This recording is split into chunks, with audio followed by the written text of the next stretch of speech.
नमस्कार मित्रांनो, परत एकदा आपलं खूप खूप स्वागत आहे आपल्या सर्वांच्या लाडक्या महाडीबीटी स्कॉलरशिप ऑफिशियल या चॅनलवरती। आणि आज तुमच्यासाठी घेऊन आलो ते एक स्पेशल अपडेट। कोणती आहे ती अपडेट? राशन कार्ड बंद होणं झालंय सुरू।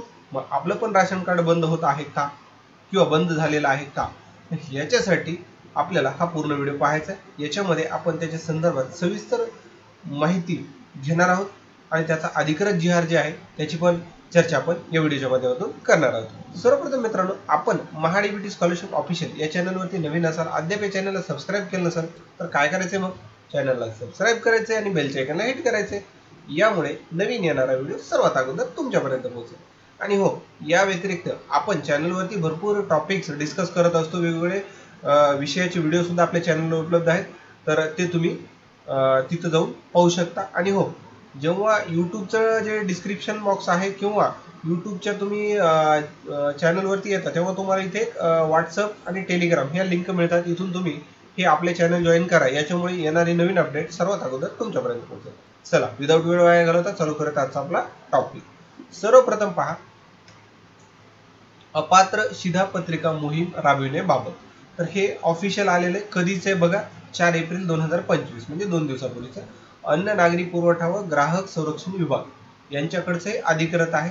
त्यांना सांगितलेलं आहे काय ते आपण इथं पाहणार आहोत की बघा की शिधापत्रिका वितरित करताना घ्यावयाची काळजी आणि दक्षता याच्यासाठी 29/13 काही सूचना दिलेल्या होत्या। आणि त्या सूचनामुळे त्या सूचनानुसार म्हणता येईल 1 फेब्रुवारी 2014 पासून राष्ट्रीय अन्न सुरक्षा अधिनियम 2013 ची अंमलबजावणी सुरू झालेली आहे।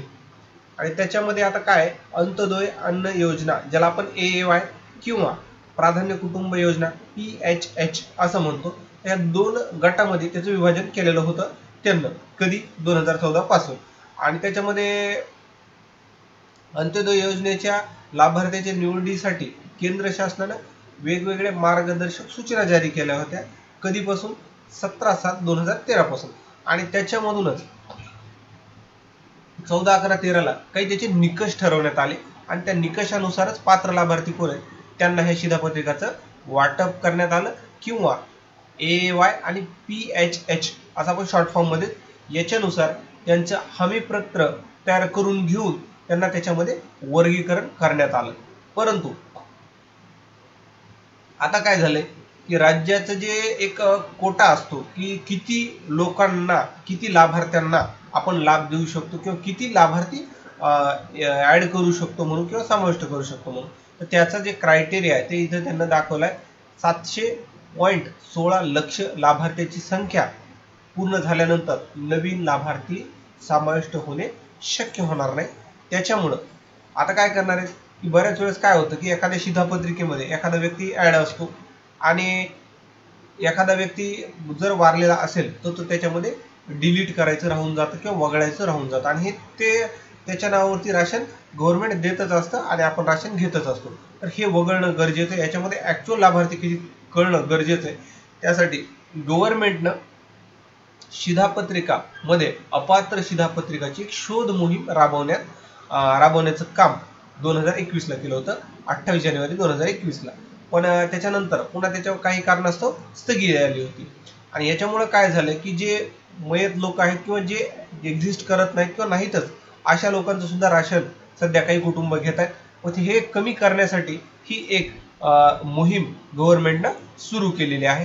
तर याच्यामध्ये सर्वप्रथम डायरेक्ट राशन कार्ड रिजेक्ट किंवा न वगळता किंवा बंद न करता प्राथमिक त्यांना काय केलं की एक नमुना फॉर्म घेतलाय। त्या नमुना फॉर्म तुम्हाला मी इथे शेवटी दाखवणार आहे, तो तुम्हाला फ्रीमध्ये उपलब्ध होईल तुमच्या राशन दुकानदाराकडून। तर त्याच्यामधून काय करणार आहे, पूर्ण माहिती आपल्याला भरावयाची आहे। त्याच्यामध्ये तुमचे काही नावं वगळलेले असतील, काही वगळायचे राहिले असतील तर ते वगळून घेण्याची वगैरे जी काय प्रक्रिया असेल ती करायची। त्याचबरोबर तुम्ही जिकडे राहता त्याच्या संदर्भात आता इथे तिथं मेन्शन तर केलेलंच आहे की तुम्हाला डॉक्युमेंटरी प्रूफ द्यावं लागतील, टेलिफोन बिल, मोबाईल देयक बिल, ड्रायव्हिंग लायसन किंवा पासबुक किंवा विजेचं बिल। तर या संदर्भात ज्या काही कागद आहेत की तुम्ही तिथं खरंच राहता का, याचे काही डॉक्युमेंट्स तुम्हाला मागतील तुम्हाला व्हेरीफाय करण्यासाठी, तर ते तुम्ही प्रोव्हाइड करा।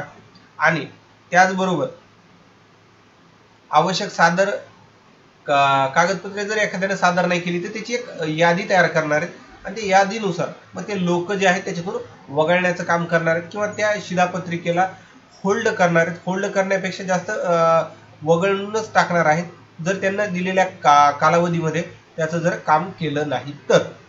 याच्यामध्ये आणखी त्यांना काही कारवाई जी आहे ती सांगितलेली आहे आणि याच्यामध्ये एखाद्या व्यक्तीचं 2 वेळेस नाव आहे, दुबार नाव ज्याला आपण म्हणतो, किंवा अस्तित्वात नसलेली व्यक्ती किंवा मयत व्यक्ती हे लाभार्थी या मोहिमेतून वगळण्याचं काम गव्हर्नमेंटने सुरू केलेलं आहे.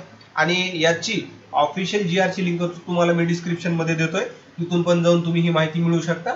आणि इथं पहा की अशा पद्धतीने अपात्र शिधापत्रिकेचे शोध मोहिमे अंतर्गत रद्द केलेल्या शिधापत्रिकेचा तपशील असं यादी बनवून ती वरती जाणार आहे. आता तुम्हाला मी वरती सांगितल्याप्रमाणे की हा फॉर्म कसा आहे ते पाहण्यासाठी तुम्हाला इथं खाली फॉर्म मी दाखवतोय, पाहून घ्या. हे असा शिधापत्रिका तपासणीचा फॉर्म असणार आहे. इथं फोटो, इथं तुमची बेसिक डिटेल, नाव वगैरे वगैरे. तर हे तुमच्याकडून ते भरून घेतील, तुम्हाला माहिती विचारून स्वतः भरतील किंवा तुम्हाला भरून द्या म्हणतील तर या पद्धतीने तुम्ही भरू शकता.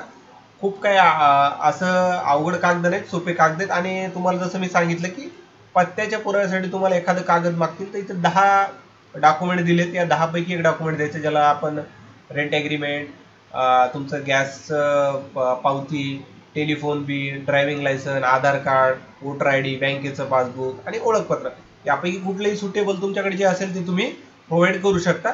आणि अशा पद्धतीनं तुम्ही तुमचं ration card up to date करून घ्या. आणि याच्यामध्ये जे व्यक्ती अस्तित्वात नाहीत, मयत पावलेत, तर ते वगळण्याचं काम तुम्ही तुमचं प्रामुख्याने करून घ्या, म्हणजे तुमचं राशन कार्ड बंद होणार नाही. मग हा व्हिडिओ तुम्हाला कसा वाटला मला कमेंट करून सांगायला विसरू नका. व्हिडिओ आवडला असल्यास लाईक करा, जास्तीत जास्त गरजू व्यक्तीपर्यंत हा व्हिडिओ शेअर करा. आणि सगळ्यात महत्त्वाचं नेक्स्ट टॉपिक व्हिडिओचा आपला कुठला असायला पाहिजे मला कमेंट करून सांगायला विसरू नका. तुमचा मौल्यवान वेळ दिल्याबद्दल धन्यवाद मित्रांनो.